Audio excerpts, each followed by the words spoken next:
Hi, I'm Austin, and this is Rocket Therapy, the official podcast of the Edmonds College Rocketry Club. Today we have Logan. Hello. And Cash. Hey, everybody. Today we're going to be doing a follow-up to Episode 3, The Future of American Crewed Spaceflight. Cash and Logan are going to be going into a little more depth in some of the topics discussed in that episode. So now we'll let them take it away. Hi, Cash. Hey, Logan. Listen to your podcast, and there's some points that I wanted to touch on. So I'm just going to go down the list here. First thing, you kind of made not going to the moon since 1971 a big issue. Why do you believe that is an issue worth being concerned? Why did we go to the moon in the first place? To beat the Soviets. To beat the Soviets. That's a good point. Do you think there's any scientific value in going to the moon yourself? In the first place, forget right now. In the first place, was there any scientific value in going to the moon? There is a bit as far as getting, boots on regolith, but we didn't actually send a scientist until Apollo 17, the last mission with Jack Schmitt. So even during those missions, we weren't that concerned with science. We were just trying to show them up quite a bit and plant some flags. I would say that the point I made in my podcast for going to the moon was that it is a great way for us to get experience putting astronauts on another celestial body, for one. And then there's also the commercial viability aspect of it, because there's been quite a few research. I have to be honest, I didn't look quite in depth into the actual minerals that we can find on the moon, but there do seem to be quite a few resources present on the moon that could have commercial viability. And then it also is a great environment to test terrestrial life support systems on. Yeah, I mean, I'm kind of torn on this whole thing because when we talk about manned versus unmanned space missions, we can actually get a ton of bang for our buck with unmanned. I mean, somewhere between 1/3 and 2/3 of the mass of a mission is just life support. Yeah, where we can really cheaply send up some unmanned probes and go run some tests, collect things, even do some return missions that just would be too costly or even impossible given current life support systems that we have to do manned. At the same time, I do agree with you that pushing ourselves to get people out there forces us to learn. I was going to mention about sample recovery, but I don't think there's too much precedence for unmanned sample recovery missions in recent history. How many of those were even done? Right now, the current one, I think, is the Hayabusa 2 that the Japanese are running to collect from meteors and, well, not meteors because those are coming to Earth, but, asteroids and comets. We've been doing some of that. Stardust was another good example. I don't actually know a specific moon return mission. I think the Chinese wanted to do one a while ago. I don't remember anything on that. Well, they landed on the far side of the moon. It's impressive. Yeah. So yeah, there's value, but I don't see it so much as a failure to keep on getting out there. If we keep on doing the science, other than the third aspect of this is just the public likes seeing astronauts up there doing stuff. So it's kind of a disappointment to say, oh, we're not walking on the moon anymore. But if all we were doing was planting a bunch of flags for quote unquote all of humanity, then I'd say that's not much value and it's kind of a waste of money. Yeah, I would agree that you shouldn't be going to the moon just for the sake of going to the moon. But I would agree with the school of thought of people who say that there's science left to do on the moon that is more efficiently done with boots on the ground. The biggest aspect of going to the moon is, I wouldn't say easy, but a better environment for testing terrestrial life support systems. Why not Earth then? Well, on Earth, you don't have necessarily the same challenges you'd have on another celestial body. You have a breathable atmosphere on Earth. You could say that because the moon is not going to be the same as every other celestial body, that it's just about as relevant.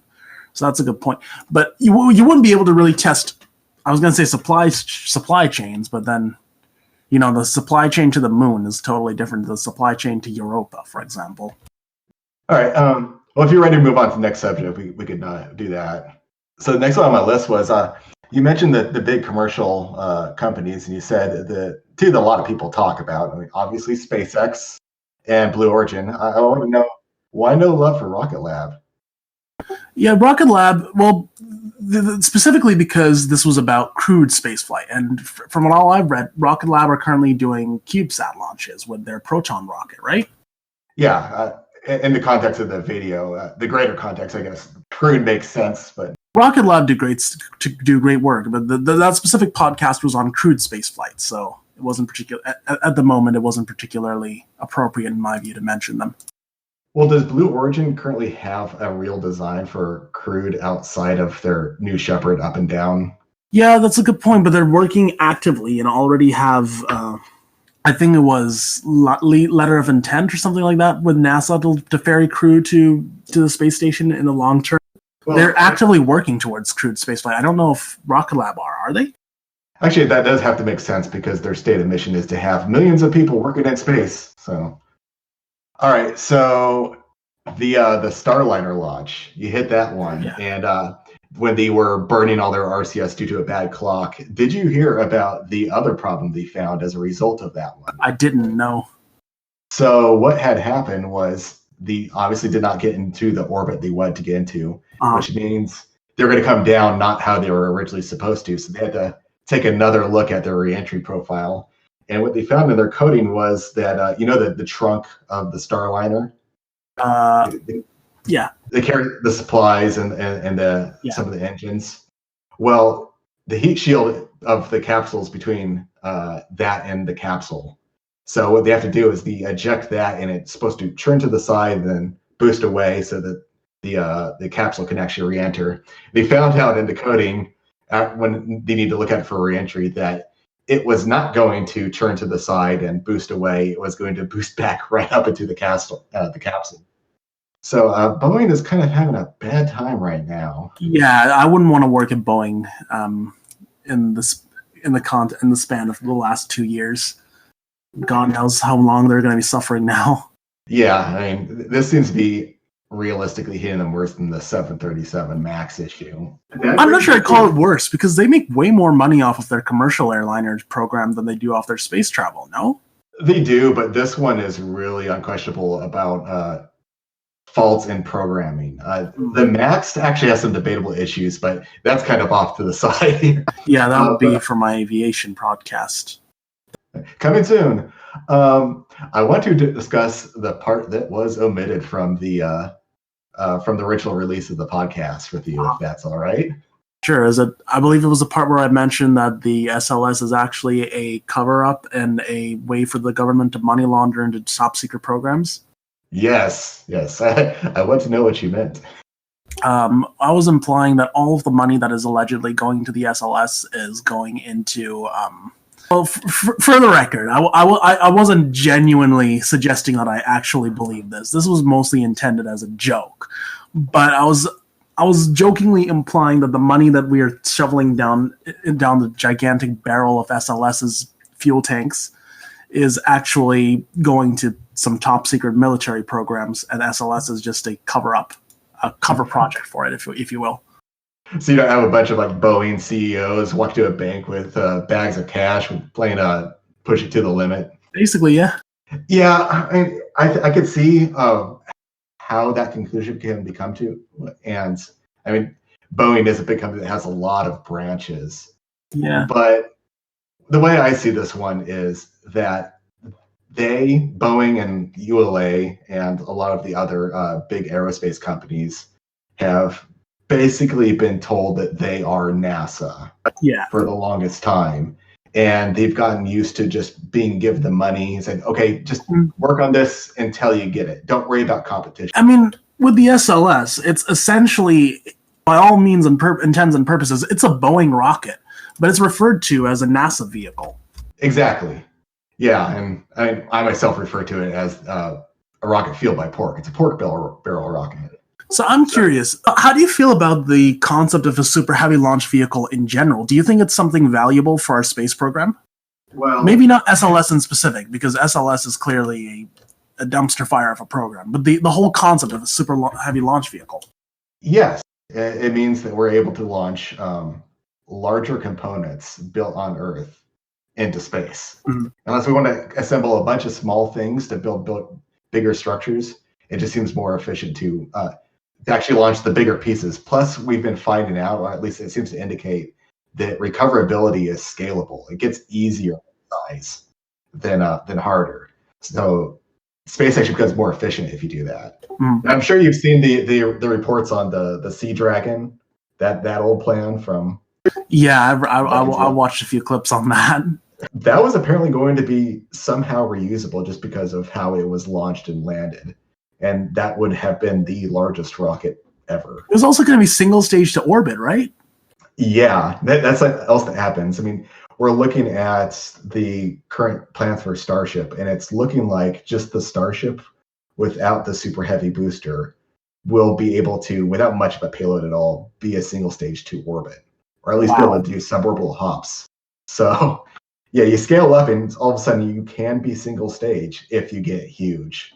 Of course, other issues come with that, like one, noise. There's lots of concern about where are they going to launch us from. You have to be something like 20 nautical miles off the coastline to not break decibel levels. And according to your video, they kind of shake a lot. You don't like the spring as a dampening mechanism. I don't know. Maybe it works, but it just sounds so crude, and it sounds like someone would propose at the last. Like they've exhausted every option, and they're just like, screw it. Let's just put a giant spring in that thing. Yeah, I can understand that, but it might be surprising some of the things that get used in rockets. Like, you look around at all these different materials. What can we use? We're waiting on the next material. Oh, wait a minute. You know what we work for this part? Cork. Or just wood panels. Yeah. Isn't cork what the Mercury heat shields were made? Not heat. Yeah, the ablative material on the Mercury heat shields was made of. I don't know about the ablative material, but I do know that it has been used in a lot of thermal protection. All right, so kind of going from that, I wanted to talk about the plans of the current NASA plans being ruined by whatever next administration and why that happens. In your mind, how do you think this should run? Well, in my mind, politicians don't feel the need to make their own glory projects, but that's never going to happen. So I personally just wish there was a way that a commitment made for NASA would be a commitment they're forced to keep, regardless of administration. But that would get into a lot of technicalities about the way our country is run, not just the way NASA is run. Yeah. Unfortunately, yeah. I don't think I can propose a solution as much as I'd like to. Well, the thing I find kind of funny with the issue is that, Party A and Party B kind of say the same thing, that Mars is the eventual goal. But, Party A says, let's go right to Mars, and Party B says, no, we need to go to the moon first. And it does seem just like it'd be easier just to say, NASA, you need to go to Mars. What do you need to do to accomplish that? Since we were just touched on the SLS, I'm pretty sure that Jim Bridenstine, the director at NASA, and a lot of other people at NASA genuinely don't want the SLS.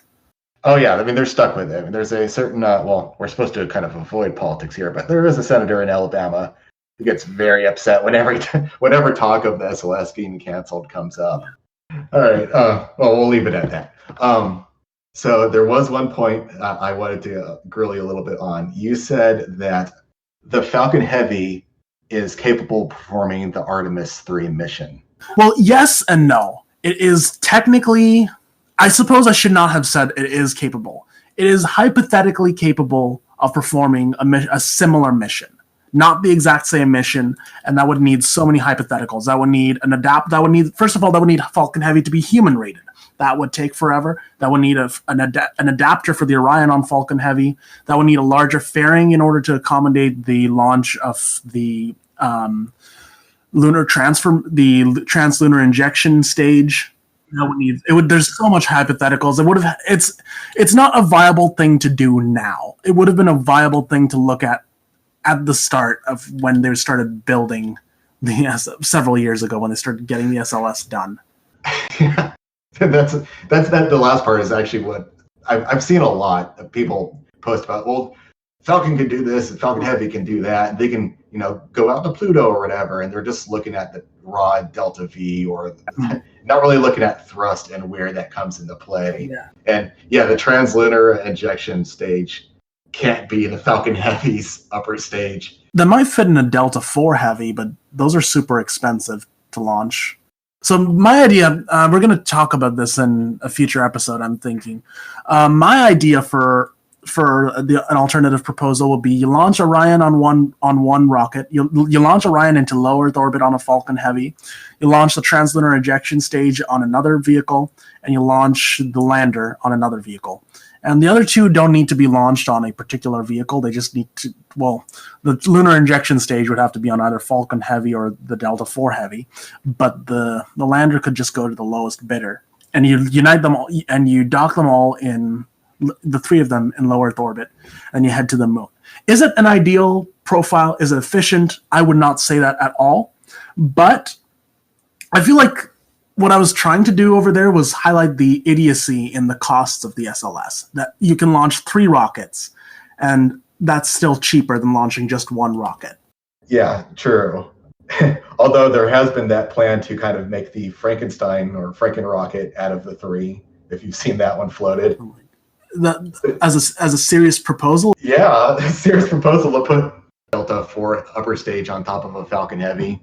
Oh, okay. No, I was thinking of something stupid, like putting Falcon 9s as boosters on an SLS or something like that. Oh, no, that's just Kerbal fun. Yeah, that's just Kerbal. Final question I had for you is, do you really think that our space program looks like a mess right now? I mean, our manned space program kind of does look like a mess. Not so much our unmanned program. Our unmanned program is pretty impressive. So when did our manned space program start looking like a mess, do you think? When did it start looking like a bit of a mess, or when did it start looking like barely existent? Where was the wrong move made? Frankly, I'd say it started off with the way the space shuttle development was made, and how it turned into more of an Air Force project than a space exploration project, and how expensive the space shuttle became. That's how it started. It was originally a military project. Yeah. Let me restate that. That wasn't a good way to state that. But the way the space shuttle got turned into something that was so unwieldy, lacked so much utility. When a reusable spacecraft costs more to launch than an expendable spacecraft, you're making some mistakes. True, but I think this one actually falls under the same issues we were talking about before with manned spaceflight, period. Mm-hmm. The space shuttle is, looking at it from a technical standpoint or like just an efficiency standpoint, it's stupid. But it's fun, for one. So the public likes it. And it created so many challenges that we had to solve that it might have been worth it just for learning how to do these things. In my mind, the problem was that we gave up capsules, essentially, as a NASA plan. And now we're having to play catch up because we don't want to do the space shuttle thing anymore, understandably. So in my mind, it's kind of been bad for a while, if it's been bad. I wouldn't say that just the space shuttle itself was such a huge mistake that it destroyed our manned space program. I would agree with you when you said that that's kind of how it started. We did the space shuttle experiment, but when that experiment failed, we just kept going and we didn't do anything else. So let me ask you this question. If we could somehow magic up from the past a brand new Saturn V with an Apollo capsule sit on top of it, do you think, given current safety guidelines, we would stick astronauts in it and launch it? I'm not knowledgeable enough about the Apollo spacecraft and the Saturn V and the safety guidelines to give a good answer to that. Sorry. Well, this is an opinion piece right here. Okay. Just like whether we have the beliefs in safety that we did then, or are more stringent. We certainly value safety a lot more than we did then, because at that time we were really, really desperate to just one up the Soviets. Now we don't really have much motivation to compete into space. There isn't really any other. There's only 2 other countries with major military. No, I shouldn't say military. With major space programs that could potentially have military uses, China and Russia. India's space program is not, I wouldn't consider it a threat in any way. And I wouldn't consider any any purely scientific missions that other countries are doing to be much of a threat to the United States either. So if the choice is going to be let another country one-up us for a few years or potentially get some astronauts killed, we would obviously keep our astronauts safe. So I guess the only answer then is we have to get a market up there. Then they'll get up there. Yeah, exactly. Like, space is scarce. Everything's getting used up there. They're taking up all the space. Get up there now. All right, Kesh, did you have anything you wanted to add? Nothing in particular, no. All right, well, this has been fun. Yeah, definitely. It's been good digesting all of the things we talked about in the last episode.